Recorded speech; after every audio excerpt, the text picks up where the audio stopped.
So let's take a look at part 2 of our concavity test. So to rehash what we need, if we're looking for concavity, we need 1, the second derivative.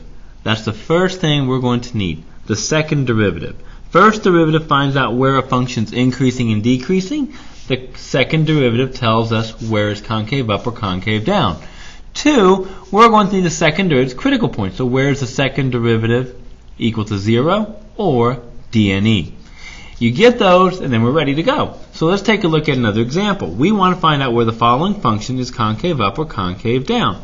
And we can make these as fun as we want. Let's take a look at this one right here. X to the 3 halves. Let's say y equals, x to the 3 halves minus 4x to the negative 1 half.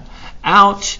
So I have no idea what this graph looks like, but I can understand its concavity. So let's take a look here. When I take the first derivative, we're going to get 3 halves x to the 1 half plus 2x to the negative 3 halves. Take the second derivative, y double prime, we're going to get, 3 over 4 x to the negative 1 half minus 3x to the negative 5 halves. And I'm going to rewrite these. Now you got to be careful, we're going to have some domain restrictions on this one. We'll talk about that in just one moment here. So I get 3 over 4x to the 1 half minus 3 over x to the 5 halves. And I'm going to write this as a single fraction for my LCD. My common denominator is going to be 4x to the 5 halves. So if I write this as a single fraction, I'm going to get on the bottom 4x to the 5 halves. On top, this becomes 3. Now it has a 1 half, it needs a 5 halves, so it needs another x squared here. Verify that if you need to. Minus, this has the x to the 5 halves but not the 4, so I multiply it by 4 and I get 12.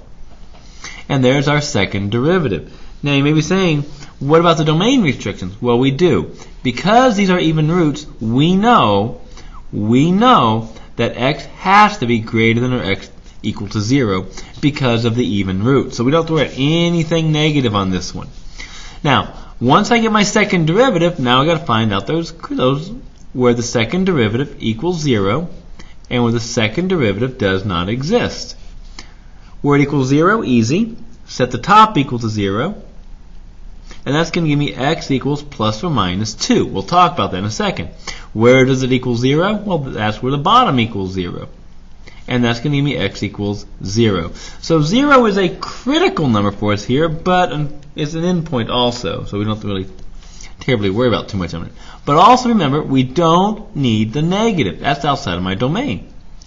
So when we do our sign test, there's my second derivative. How does it make my function look? Well, 0 is where I start. Nothing negative over here. Nothing over there. And my only critical number other than that is 2. And I just plug it in my second derivative. That's just 3x squared minus 12 over 4x to the 5 halves. And if I plug in like x equals 1, plug it simple. 3 minus 12, that's negative. So here we know it's concave down. After 2, I'll pick a billion. I don't know what that is. Pick 100. That's positive on top. And the bottom we know is positive. So it's concave up.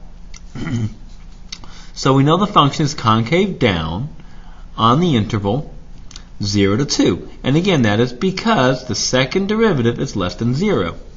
We know the function is concave up. Oh, look, cup. Concave up, like a cup. On the interval to infinity and beyond. Because the second derivative here is greater than 0.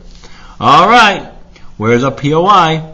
Yep, there's a POI at x equals 2 because 1, the second derivative does equal 0 there, and 2, the second derivative, it changes signs. It's going from concave up to concave down. And that's how we answer those. So take a look at these, try some more. Okay, you can do these with trigs, anything you like. And we'll talk about these later on, and we're going to see them again. And tomorrow we're going to take a look at the second derivative test. Thank you. Bye-bye.